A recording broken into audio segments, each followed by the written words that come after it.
The Premier clamping down on the stubborn Delta outbreak with what she's calling a no-regrets policy. And this is why. From a record 82,000 tests, the state today recorded 111 cases and tragically the third COVID death in this outbreak, a man aged in his 80s from the city's southeast.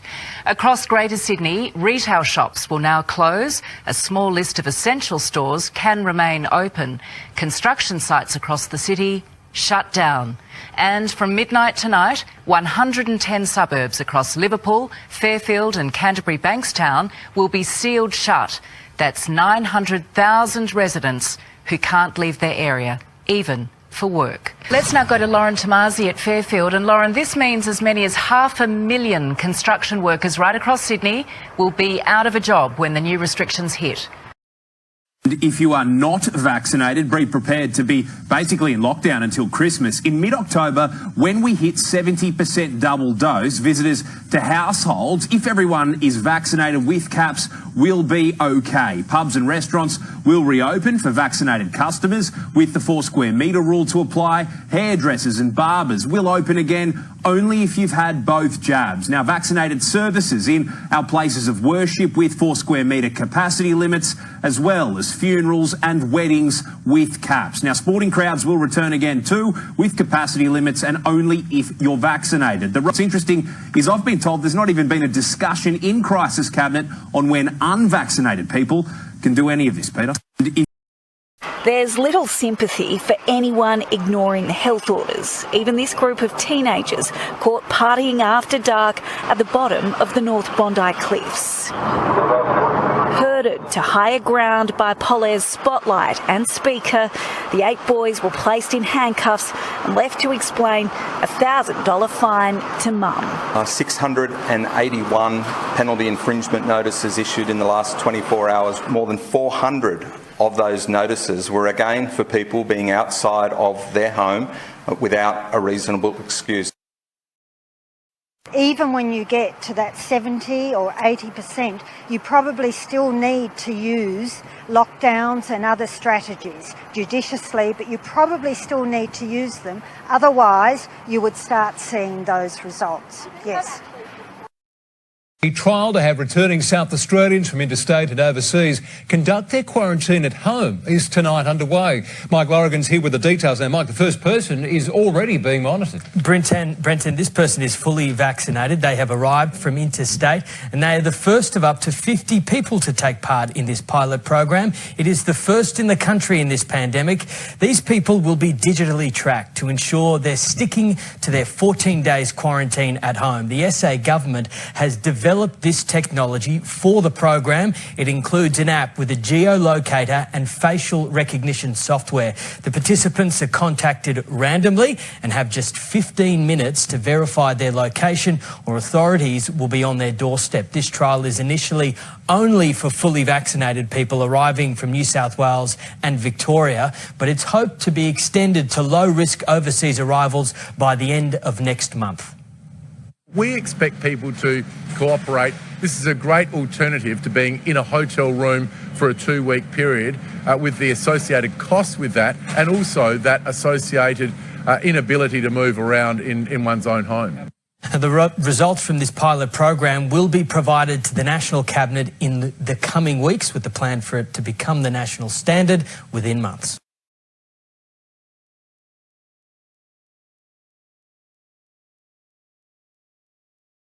I'd also say this, the other area of danger is the place that we would normally consider to be the safest place on earth, our homes.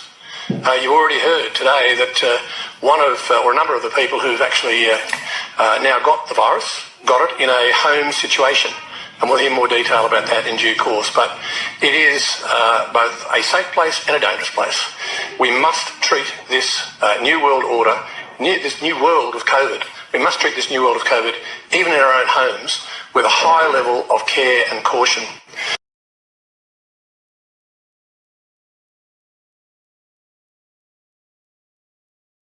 Well, if you don't want to get vaccinated, stay home. Don't go out, because if you want to be able to go out, go on holidays, travel around this country and internationally. If you want to go out and enjoy the footy, you want to hug a loved one, you want to be able to shake hands again, then you need to get vaccinated.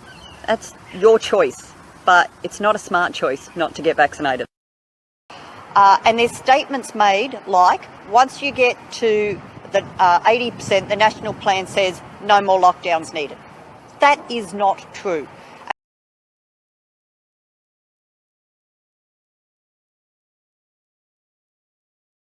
80% double dose means we can be freer than what we are today, no doubt about it. But does it mean we forget QR codes? Absolutely not. So we are working on a plan now as to what life will look like at 80%, and it does depend on the case numbers at the time as well. It has to be backed up with stronger compliance through the police force, stronger efforts for all of us. If you know that extended family members or friends are doing the wrong thing, call them out. And pleasingly, as Deputy Commissioner Willing reminds us, as Deputy Commissioner Warboys has, thousands and thousands of people are ringing Crime Stoppers every day and giving police great leads. Keep that up. In relation to yesterday's protest, can I say how absolutely disgusted I was? It broke my heart. Millions and millions of people across our state are doing the right thing, and it just broke my heart that people had such a disregard for their fellow citizens. I just ask everybody to think about that. Each of those people who protested illegally, I'm sure, have loved ones. They're going to go home and risk passing that virus on to their most closest people to them. So thank you to all of you doing the right thing, and to those of you that aren't, you should be ashamed of yourselves.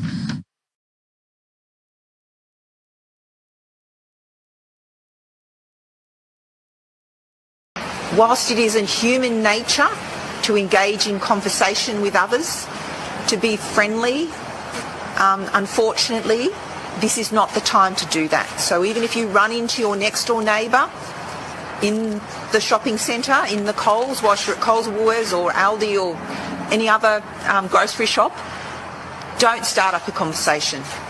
Now is the time for minimising your interactions with others.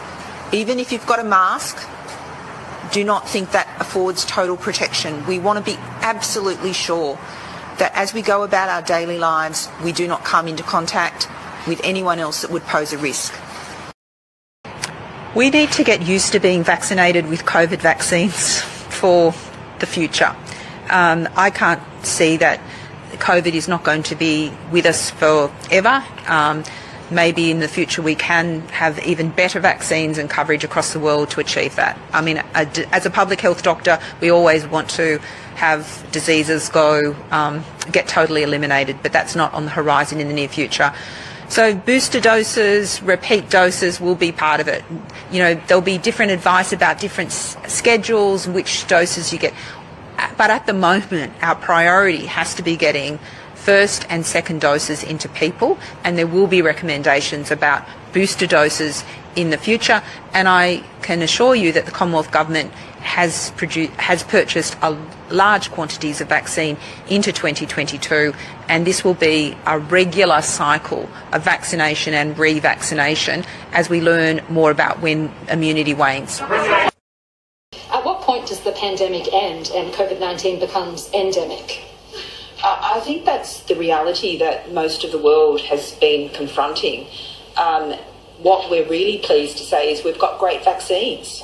And I think I've indicated before that, you know, we will be getting vaccinated regularly. There will be new strains that emerge potentially, and we'll have boosters, a bit like seasonal flu. So every year in seasonal flu, they try and predict which strains are the predominating strains, and we have a vaccine. What's really useful is some of the technology. We've made vaccines quicker than we've ever made them before, and so some of the mRNA technology gives us hope that we'll be able to rapidly accommodate to any changes in the virus. But that's where we're going to be, and the key message is we need to get that second dose protection. So whilst I'm very pleased we are at 70% first dose, as you know, I've previously said I want to see the sky as a limit. I think Australia can be the most vaccinated country in the world because we believe in science and we believe in vaccines. But what I also need to do is get that second dose into people because 2 doses protects. we will be looking at what contact tracing looks like in the new world order. And yes, it will be pubs and clubs and other things if we have a positive case there. Our response may be different if we know that people are fully vaccinated. But obviously we urge people to be vaccinated, but a key message also is just because you're vaccinated, you can still get infected and be infectious.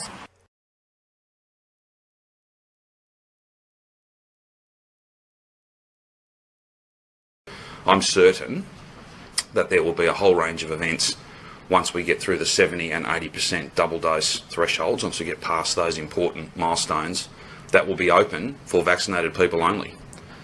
So we're going to move from a situation where, to protect the health system, we've got everybody locked down. We're going to move to a situation where, to protect the health system, we're going to lock out people who are not vaccinated and can be. If you're making the choice not to get vaccinated, then you're making the wrong choice. You're making the wrong choice. And for safety's sake, and back to that point about how much work our nurses have to do, as this becomes absolutely a pandemic of the unvaccinated and we open everything up, it's not going to be safe for people who are not vaccinated to be roaming around the place spreading the virus. That's what they'll be doing. So there's every reason to get vaccinated. But yes, there's going to be a vaccinated economy, and you get to participate in that if you are vaccinated. And I'm deeply grateful and so proud of the millions and millions of Melburnians and Victorians who are doing the right thing. But every time even a small number of people make really bad choices, selfish choices, it takes away from the hard work that so many millions more are doing, and it extends these lockdowns because it makes it more likely that we will have more cases. We have greater risk, greater uncertainty, and therefore we have no choice but to follow advice that says we need to go harder and we need to go longer. There will be a curfew on advice from the Chief Health Officer from 9 p.m. to 5 a.m. each and every day. Exercise is just that. It's not an opportunity for 7 families to catch up in the park. It's exercise. So it's you and one other person from your household or dependents. So we have got to tighten up some of these rules in relation to gatherings. Each and every patron will have to give their first name, mobile phone, address, things of that nature. It's very simple, doesn't take very long, but it will just make the job of contact tracing in the event that there was a positive case at that particular venue at that particular time. The other thing too that every patron should do, if you want to get back to restaurants and cafes and pubs, then download the app. I've done it, everyone on stage here's done it. It makes sense. It's just one more tool that'll make it a little bit easier, never easy, but a little bit easier for our 1,000 strong coronavirus detective squad to track you, to trace you, and to make sure that you're doing the right thing by your health and the health of those who you love the most. You know, there's a whole bunch of people down the Ryback Beach last night who thought the best thing to do was to go and watch the sunset. I'm sure it was a beautiful sunset. But that's not in the spirit or in the letter of these rules. We need people to follow the rules. And genuinely, stay at home means stay at home. Stay at home, or lots of people are going to be staying in hospital and not all of them will get to leave. There will be no removal of masks to consume alcohol outdoors. So you will no longer be able to remove your mask to drink a cocktail at a pop-up beer garden on a footpath as part of a pub crawl. Take away, not hang around and turn the footpath into a pub. Pubs are shut for a reason. It's not safe for them to be open. It's as simple as that. There'll be no more drinking alcohol with your mask off in those circumstances. They will simply not be permitted. Playgrounds, basketball courts, skate parks and exercise equipment, despite the fact that it's outdoors, will be closed from 11:59 p.m. tonight. Religious broadcasts, they'll be further limited. Permits for authorised work will come back, not from tonight, but there'll be a little bit of leeway so that we can move to that system, but that's from 11:59 p.m. tomorrow night. Also, for the purposes of higher education, if you're an authorised student, as it were, for the purposes of attending, some students need to attend their tertiary institution, then you would need a permit. The construction sector, large projects will be reduced to 25%. Smaller projects will have a maximum of 5 workers. There will be additional restrictions in relation to movement between sites where trades work multiple sites. Again, they've done it before and they'll do it again, and it will be effective again, just as it was last time. And I would just appeal to anybody who's frustrated, and I get that people are frustrated, but it seemed to me that they were protesting about a whole lot of things yesterday, not just coronavirus, but, you know, the global world order and vaccines and all sorts of different things. That is self-indulgent, it's selfish, it's wrong, and Victoria Police are having a close look at everybody who is involved. It's no way to behave. If you have symptoms, then with so little cold and flu around, if you've got symptoms, you've got COVID. That's what you have to assume. Please go and get tested as soon as you register symptoms. Please follow the rules. We'd all love to be visiting family and friends. Some people have been visiting family and friends, and all it does is it spreads the virus. And one of those options might be to say to people, and other countries in the world are doing this, here is an electronic device that means we can be certain about where you are, but there is some technology that can actually monitor your vital signs as well, so it becomes something that's not just to ensure you stay where you're supposed to stay, it's also a way in which we can monitor whether you're healthy or otherwise. Many of them have lost their jobs, they're distrustful of government to begin with. They probably will not be dissuaded from doing this again, given the kind of language you've used, even though a lot of people would agree with the language you've used, including most of us here. Have you considered using language that appeals to them to try and change their behaviour rather than demonising them further, even though that's the natural instinct probably of all of us? At this stage, the greatest incentive is freedom. If you're vaccinated, you are going to be able to participate in the economy. No, I wouldn't. I speak plainly. I try and be as frank and as direct and as honest as I can be in the language I use, and that's what I believe the vast majority of Victorians want. We're not cuddling up to these people, and frankly, seriously, I'm making a serious point. I don't know what half of them were protesting against. You. Well, a lot of them. Then, well, good on them. Except it's illegal, it's unsafe, it's selfish, and it puts at risk the hard work that millions of other Victorians are doing.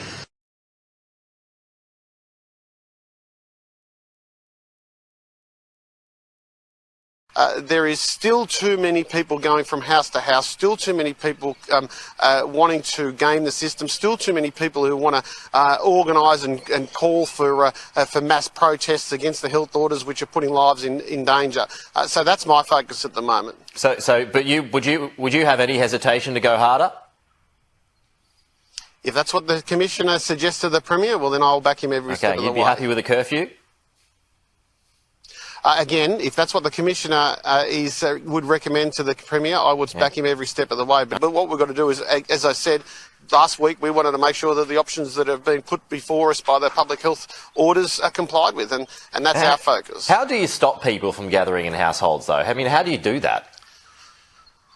Well, that's why I made myself the most unpopular man in Australia last week when I said everybody should snitch on their neighbour if they see their neighbours. Are you finding that people are doing that? Ignoring the laws. Yeah, because we're literally getting thousands of people calling Crime Stoppers. I think there was one day there was 1,500 calls to Crime Stoppers, and they've been very, very good because, I don't want people to think that it's dobbing. I want people to think that it's guaranteeing freedom earlier than we expected. Yeah. But as Police Minister, I mean, you've got a pretty important task at the moment. Many would argue it is the most important task at the moment to crack down on people who are breaking the law, who are flouting the rules. Well, that's right. So enforcement comes from that committee. Enforcement comes from the orders that I received from the Health Minister and the Chief Medical Officer. And me being in there or not, it's not going to change those health orders. And those health orders come written by the lawyers on the back of medical advice. So the police just receive the orders and make sure there's compliance, which is why my appeal is, don't blame the cops for these public health orders. They're health orders. They're not police orders. The police are there to make sure that the orders are complied with, and the orders need to be complied with so that we can get out of lockdown. Just finally, also, you did mention the protest that some are planning for this weekend. Are you expecting that to go ahead, and just your message for that? I make no apology for erring on the side of caution. The police commissioner has told me that we're well prepared for any disorder that might occur, any people deliberately disobeying the laws. And if that happens, well, they'll be meeting 1,500 cops, and they should bring their chequebook, because we'll be happy to give them those increased fines.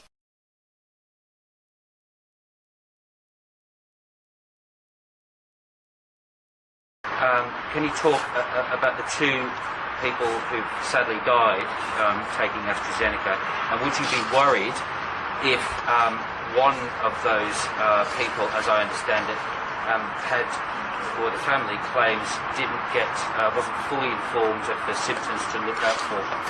Well, we're all responsible for our own health, and when it comes to informed consent and giving consent to whatever treatment or procedure you may have or I may have, then I'm ultimately responsible for what people do in their health treatment to me. People make their own decisions about their own health and their own bodies. That's why we don't have mandatory vaccination in relation to the general population here, because people make their own decisions.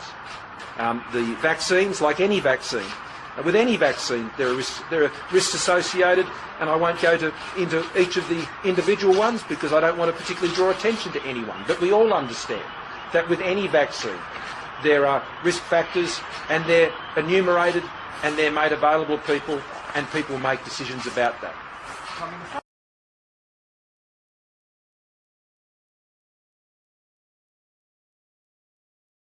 We will share with you the most up-to-date information daily. You can trust us as a source of that information.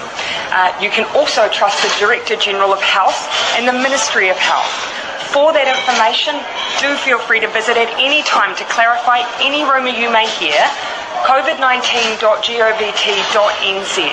Otherwise, dismiss anything else. We will continue to be your single source of truth. We will provide information frequently. And when you see those messages, remember that unless you hear it from us, it is not the truth. And I really ask people, just visit covid19.govt.nz. It has all of the up-to-date information, and we will continue to provide everything you need to know.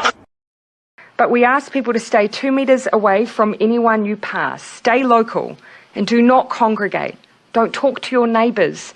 Please keep to your bubbles. So keep those movements outside to the bare minimum, wear a mask, and make sure you keep up that physical distancing.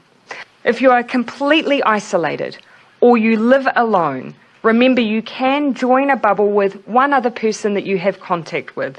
It needs to be just you and that person though. You must be faithful to them and they must be faithful to you. Those in those circumstances will remember those rules from our last level 4. On first doses, sorry, you'd get to 80% of the entire adult population at first doses around October 20. Would one think that after 80% of the entire adult population has had a dose, that would lessen the risk of this happening again? Not based on every other country around the world, unfortunately. Even those countries with some of the highest rates in the world have Delta outbreaks. And the thing that I would say is that does not mean that there is an issue with the effectiveness of vaccine. Not at all. You know, what we are seeing is a significant reduction in hospitalisation and severe illness. So the vaccine is doing what it's meant to do.